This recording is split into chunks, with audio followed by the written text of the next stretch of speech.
ये आकाशवाणी रायपुर है। प्रादेशिक समाचार बुलेटिन के साथ मैं रत्ना साहू।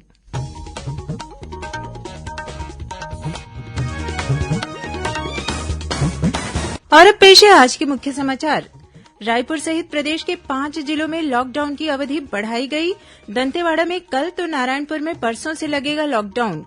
मुख्यमंत्री ने लॉकडाउन के दौरान जन सुविधा के मद्देनजर फल, सब्जी, दूध, राशन सहित अत्यावश्यक सेवाओं की घर घर डिलीवरी सुनिश्चित करने के दिए निर्देश।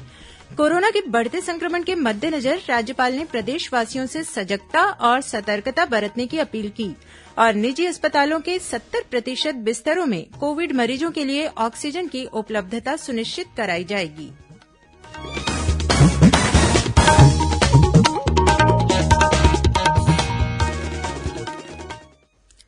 कोविड मरीजों की संख्या फिर से बढ़ रही है, इसलिए सभी श्रोताओं से अपील है कि कोई भी कोताही न बरतें, सभी सुरक्षा उपायों का पालन करें और 45 वर्ष से ऊपर के सभी लोग बेहिचक टीका लगवाएं। सुरक्षित रहें और इन आसान उपायों का पालन करें।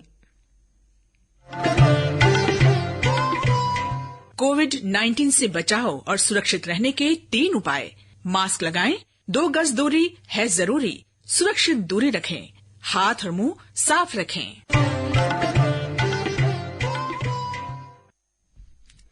प्रदेश में कोरोना के बढ़ते संक्रमण के मद्देनजर रायपुर, दुर्ग, रायगढ़, कोरबा और जशपुर जिले में लॉकडाउन की अवधि बढ़ाई जा रही है।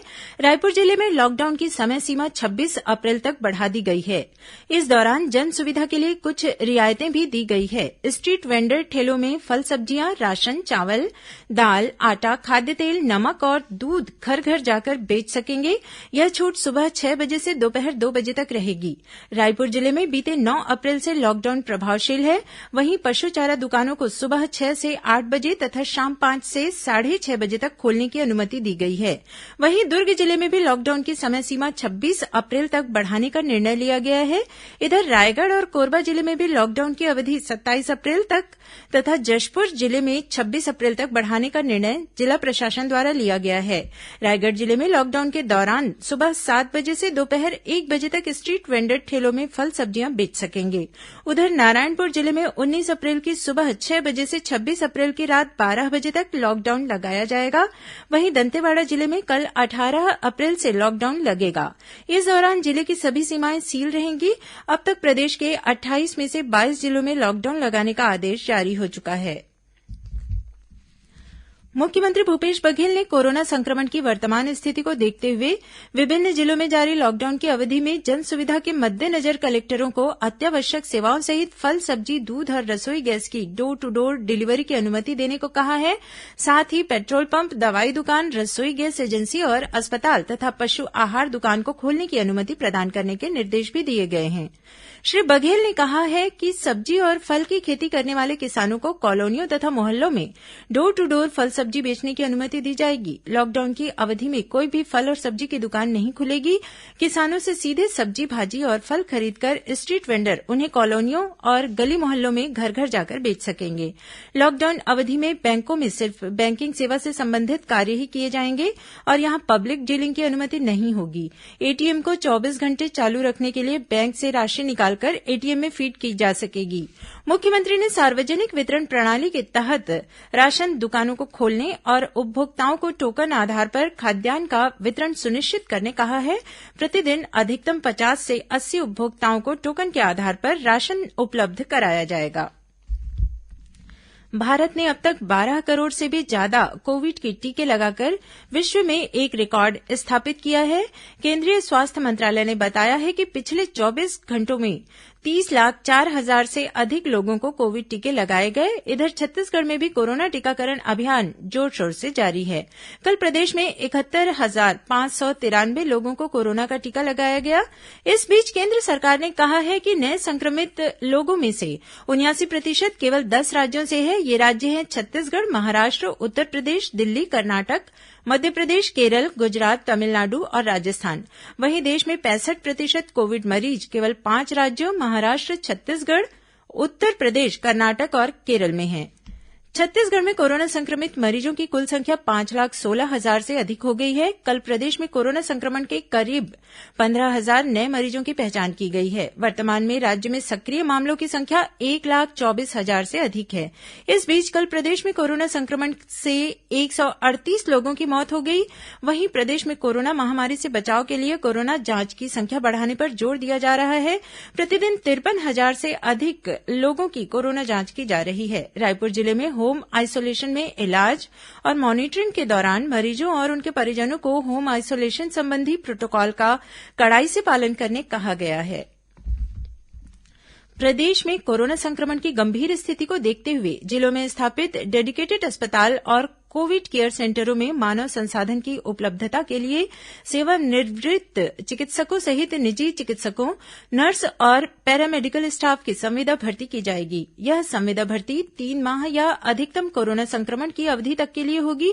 नियुक्त किए गए चिकित्सकों और पैरामेडिकल स्टाफ को संविदा दर के अनुसार मानदेय का भुगतान डीएमएफ फंड से किया जाएगा।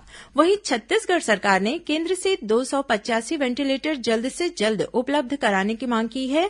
अपर मुख्य सचिव रेणु जी पिल्ले ने इस संबंध में केंद्रीय स्वास्थ्य मंत्रालय के सचिव को पत्र लिखा है। इसमें कहा गया है कि छत्तीसगढ़ को केंद्र सरकार से पिछले साल 230 वेंटिलेटर प्राप्त हुए थे। प्रदेश के सभी जिलों में ऑक्सीजन युक्त बिस्तर और आईसीयू की सुविधा बढ़ाई जा रही है। उन्होंने कहा कि छत्तीसगढ़ के प्रत्येक कोविड अस्पताल में वेंटिलेटर की आवश्यकता का आकलन किया गया है। वर्तमान में प्रदेश में 285 वेंटिलेटर की अतिरिक्त आवश्यकता है। इस बीच स्वास्थ्य मंत्री टीएस सिंहदेव ने बताया कि कोरोना महामारी के प्रबंधन के लिए शासकीय और निजी क्षेत्रों में व्यवस्था सुनिश्चित की जा रही है। विभाग द्वारा शासकीय क्षेत्र में 13,000 ऑक्सीजन युक्त बिस्तरों की व्यवस्था सुनिश्चित करने का लक्ष्य है। इधर धमतरी जिले के मुख्य चिकित्सा और स्वास्थ्य अधिकारी ने बताया कि जिले में 20 वेंटिलेटर और 550 ऑक्सीजन सिलेंडर युक्त बिस्तर की उपलब्धता है। वहीं दुर्ग जिले में क्रेडाई ने चंदूलाल चंद्राकर कोविड केयर अस्पताल को 7 कंसंट्रेटर मशीन प्रदान की है। इसी तरह कोविड केयर सेंटर कचांदुर में ऑक्सीजन कंसंट्रेटर मशीन की सुविधा उपलब्ध कराई जा रही है। भिलाई नगर निगम प्रशासन द्वारा 10 लाख रूपये की लागत से 20 ऑक्सीजन कंसंट्रेटर मशीन की खरीदी की जाएगी। एनएमडीसी के नगरनार इस्पात संयंत्र ने बस्तर जिला प्रशासन को ऑक्सीजन के 150 बड़े सिलेंडर उपलब्ध कराए हैं। उधर महासमुंद जिले में राइस मिल एसोसिएशन ने भी एक ऑक्सीजन कंसंट्रेटर मशीन जिला प्रशासन को उपलब्ध कराई है। वहीं राजनांदगांव कलेक्टर टोपेश्वर वर्मा ने बताया कि जिले के प्रभारी मंत्री मोहम्मद अकबर द्वारा 100 ऑक्सीजन सिलेंडर जिले को प्रदान किया गया है। इसके अलावा 70 नए ऑक्सीजन सिलेंडर तथा अन्य स्थानों से भी ऑक्सीजन सिलेंडर की व्यवस्था की जा रही है। प्रादेशिक समाचार आप आकाशवाणी रायपुर से सुन रहे हैं। छत्तीसगढ़ की खबरों से है आपका वास्ता और खबरों की विश्वसनीयता से है हमारा वास्ता। आकाशवाणी समाचार रायपुर के प्रादेशिक समाचार बुलेटिन के साथ ही हमारे समसामयिक कार्यक्रम आप रेडियो के अलावा अपने मोबाइल पर भी सुन सकते हैं। आकाशवाणी समाचार फेसबुक, ट्विटर और यूट्यूब पर भी उपलब्ध है। हमारा Facebook page Chhattisgarh news on AIR, Twitter handle CGAIR news और हमारा यूट्यूब चैनल है छत्तीसगढ़ AIR न्यूज। तो अब रेडियो के साथ ही आपके मोबाइल के जरिए भी हम पहुंच रहे हैं आप तक। छत्तीसगढ़ की हर खबर के लिए सुनते रहिए आकाशवाणी समाचार। और अब आगे बढ़ते हैं बाकी के समाचारों की ओर। केंद्रीय स्वास्थ्य मंत्री डॉक्टर हर्षवर्धन ने आज छत्तीसगढ़ सहित 11 राज्यों के स्वास्थ्य मंत्रियों के साथ वर्चुअल बैठक की। इस बैठक में स्वास्थ्य मंत्रालय की ओर से दिखाए गए प्रस्तुतिकरण में प्रतिदिन आ रहे कोरोना संक्रमण के नए प्रकरणों की तुलना में स्वस्थ हो रहे मरीजों का अनुपात कम दिखाया गया है, जिसमें छत्तीसगढ़ की औसत दर 13.6% देखी गई है। ऑक्सीजन आपूर्ति, रेमडेसिविर और टीकाकरण के संबंध में स्वास्थ्य मंत्रालय द्वारा राज्यों को यह बताया गया है कि किन किन संयंत्रों से ऑक्सीजन मिलेगी। केंद्रीय गृह सचिव ने एक आदेश जारी कर बताया है कि ऑक्सीजन ले जा रहे सिलेंडर वाहनों की राज्यों के बीच बिना रुकावट आवाजाही रहेगी। पिछले साल की तरह इस बार भी 1 लाख ऑक्सीजन सिलेंडर उपार्जन किया जाना है, जिसके लिए 32 ऑक्सीजन प्लांट शुरू कर दिए गए हैं। टीकाकरण के अनुपात के हिसाब से राज्यों को वैक्सीन प्रदान की जा रही है। रेमडेसिविर इंजेक्शन बनाने के लिए 7 कंपनियों को लाइसेंस दिया गया है। इन कंपनियों द्वारा 29 लाख इंजेक्शन बनाने की क्षमता है। वर्चुअल बैठक में छत्तीसगढ़ के स्वास्थ्य मंत्री टीएस सिंहदेव भी शामिल हुए। श्री सिंहदेव ने कहा कि छत्तीसगढ़ में इस समय कोरोना संक्रमण की स्थिति बेहद चिंताजनक है। बीते 16 अप्रैल को राज्य की औसत पॉजिटिव दर लगभग 30% थी। उन्होंने सुझाव दिया कि जिन राज्यों का टीकाकरण प्रतिशत कुल आबादी का 16 से 17% से ऊपर पहुंच रहा है, वहां 45 वर्ष से कम आयु के व्यक्तियों का भी टीकाकरण किया जाना चाहिए। राज्यपाल अनुसुईया उइके ने प्रदेशवासियों से कोरोना के बढ़ते संक्रमण के मद्देनजर सजगता और सतर्कता बरतने की अपील की है।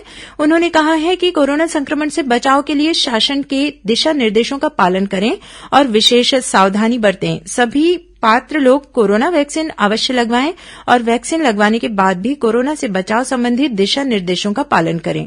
हमने कोरोना संक्रमण के पहले चरण में सब मिलकर इसकी लड़ाई लड़ी थी और जिसके कारण हम सफल भी हुए थे। ऐसे ही अगर हम सब मिलकर इस बार के जो कोरोना का जो संकट हमारे प्रदेश में आया है संक्रमण का, अगर हम एकजुट होकर इसमें लड़ाई लड़ते हैं तो इससे भी हम जल्दी ही संक्रमण मुक्त हो सकते हैं। और ऐसी परिस्थिति में मैं प्रत्येक व्यक्ति से, इस प्रदेशवासियों से यही अनुरोध करना चाहती हूँ कि अगर इसका बचाव करना है तो मास्क अवश्य लगाएं, समय समय पर हाथ धोते रहें और सोशल डिस्टेंसिंग बनाए रखें। और इस समय मेरा सभी जो हमारे समाज सेवी जनप्रतिनिधि हैं, उन सभी लोगों से भी मैं अनुरोध करना चाहती हूँ कि मानवता की सेवा के लिए वो आगे आएं और जो भी हो सके अपने आप उनकी जान बचाने में जो भी मदद कर सके, ये बहुत बड़ी आपकी समाज की सेवा, मानव की सेवा होगी और राष्ट्र की सेवा होगी।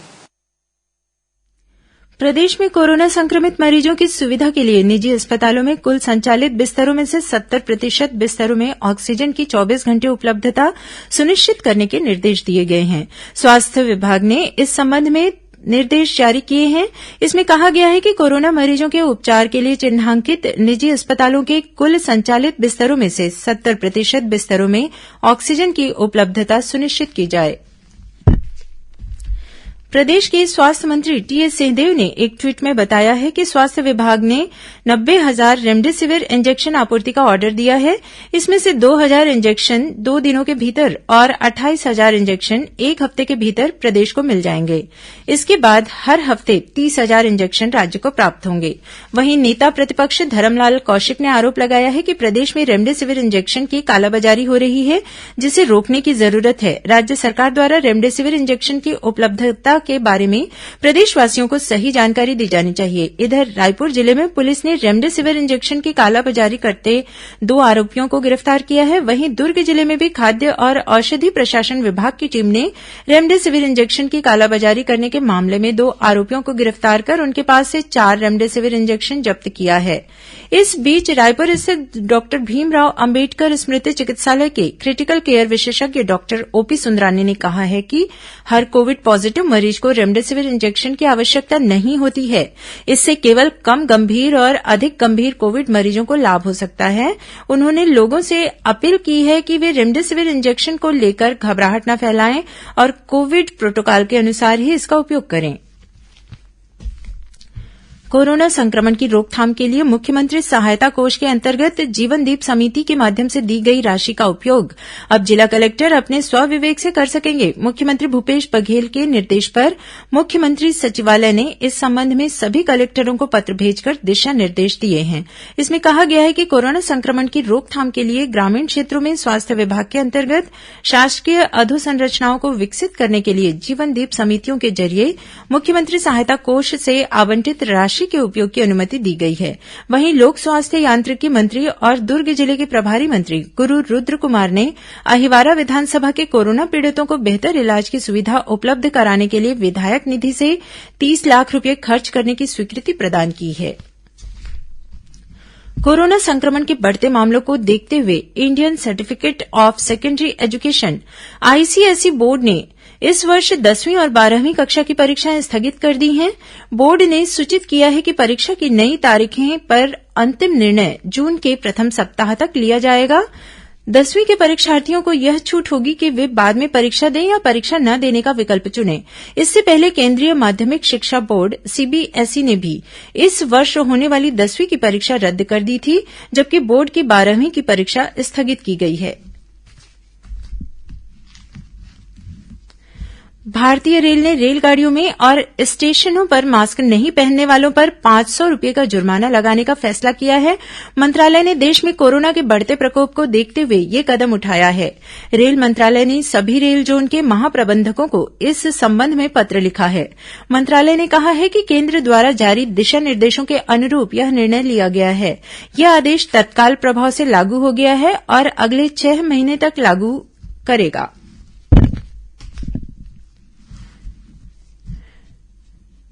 श्रम मंत्री डॉक्टर शिवकुमार डहरिया ने प्रदेश में श्रम कानूनों का पालन सुनिश्चित कराने के निर्देश अधिकारियों को दिए हैं। उन्होंने कोरोना संकट काल में किसी भी प्रकार से कर्मचारियों के साथ अन्याय किए जाने की शिकायत पर वैधानिक कार्रवाई की चेतावनी भी दी है। श्रम विभाग द्वारा इस संबंध में सभी जिला कलेक्टरों को निर्देशित किया गया है कि नगरीय निकायों के अधीन ठेकेदारों के माध्यम से कार्यरत सफाई कर्मचारियों को शासन द्वारा उपलब्ध सुविधाएं मुहैया कराई जाए। सफाई कर्मियों को लॉकडाउन अवधि में कार्य से पृथक करने की धमकी देने की शिकायत पर ठेकेदारों के खिलाफ कड़ी कार्रवाई करने के निर्देश भी दिए गए हैं। अब कुछ अन्य खबरें संक्षिप्त में। संघ लोक सेवा आयोग नई दिल्ली द्वारा आयोजित नेशनल डिफेंस और नेवल अकेडमी की परीक्षा कल 18 अप्रैल को 2 पालियों में आयोजित की जाएगी। इसके लिए रायपुर में 8 केन्द्र बनाए गए हैं। रायपुर के पचपेड़ी नाका स्थित एक निजी अस्पताल में आग लगने से एक मरीज की जलकर मौत हो गई। वहीं एक अन्य व्यक्ति गंभीर रूप से झुलस गया है। बाद में फायर ब्रिगेड की मदद से आग पर काबू पाया गया। कोंडागांव कलेक्टर ने जिले के सभी राजस्व न्यायालयों की न्यायालयीन कार्रवाई को आगामी आदेश तक स्थगित रखने के निर्देश जारी किए हैं। महासमुंद जिले में पदस्थ आदिम जाति विकास विभाग के सहायक आयुक्त एनआर देवांगन और जनपद पंचायत महासमुंद के सीईओ सुदर्शन बगरती का निधन हो गया है। दंतेवाड़ा जिले के अरनपुर थाना क्षेत्र में माओवादियों ने समेली मुरगुम मार्ग पर सड़क काटकर और पेड़ गिराकर आवागमन को बाधित करने का प्रयास किया और महासमुंद जिले में वन विभाग की टीम ने तेंदुए के नाखून के साथ 2 आरोपियों को गिरफ्तार किया है। अंत में मुख्य समाचार एक बार फिर। रायपुर सहित प्रदेश के 5 जिलों में लॉकडाउन की अवधि बढ़ाई गई। दंतेवाड़ा में कल तो नारायणपुर में परसों से लगेगा लॉकडाउन।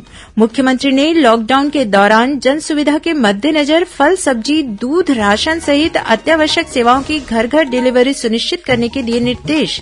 कोरोना के बढ़ते संक्रमण के मद्देनजर राज्यपाल ने प्रदेशवासियों से सजगता और सतर्कता बरतने की अपील की और निजी अस्पतालों के 70% बिस्तरों में कोविड मरीजों के लिए ऑक्सीजन की उपलब्धता सुनिश्चित कराई जाएगी।